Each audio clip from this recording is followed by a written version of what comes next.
Subscribe करते वक्त bell icon को जरूर प्रेस करें जिससे लेटेस्ट एजुकेशनल वीडियोस का नोटिफिकेशन आपको मिलता रहे।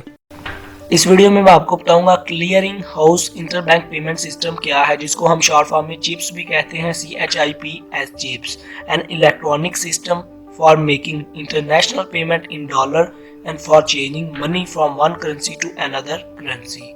आपको पता होना चाहिए बिजनेस की जो ट्रांजैक्शन है पूरी दुनिया में वो इंटरनेशनल करेंसीज जो है डॉलर, पाउंड और यूरो में होती हैं। फॉर एग्जाम्पल आप अगर पाकिस्तान में या इंडिया में रहते हैं तो इंडिया और पाकिस्तान की करेंसी जो है रुपीज है, और बाहर में फॉर एग्जाम्पल आप इंडिया और पाकिस्तान में रह रहे हैं, आपने बाहर से कोई चीज़ बाय करनी है अमेरिका से, तो अमेरिका की करेंसी क्या है? डॉलर। तो अमेरिका वालों को तो डॉलर चाहिए, उनको आपके पैसे नहीं चाहिए, उनको रुपीज से कोई लेना देना नहीं, उन्हें अपनी करेंसी डॉलर चाहिए।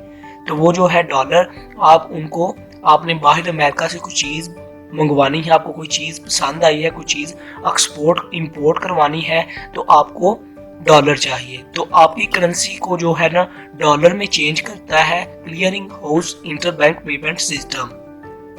मतलब आपके रुपीस को डॉलर में कन्वर्ट करेगा और वो डॉलर जो है जिधर से आपने कोई चीज़ बाय करनी है उन्हें अदा कर देंगे और वो चीज़ आप खरीद लेंगे। चेंजिंग करता है मनी और करेंसी की, मतलब आपके पैसे रुपीस है करेंसी, पर आपकी रुपीस को डॉलर में चेंज करके वो दूसरी कंट्री को प्रोवाइड कर देगा जिधर से आपने चीज़ मंगवानी है। आई होप दोस्तों आपको clearing house interbank payment system का बेसिक कॉन्सेप्ट पता चल गया होगा। अगर वीडियो अच्छी लगी हो सब्सक्राइब और लाइक करना मत भूलिएगा। खुदा हाफिज।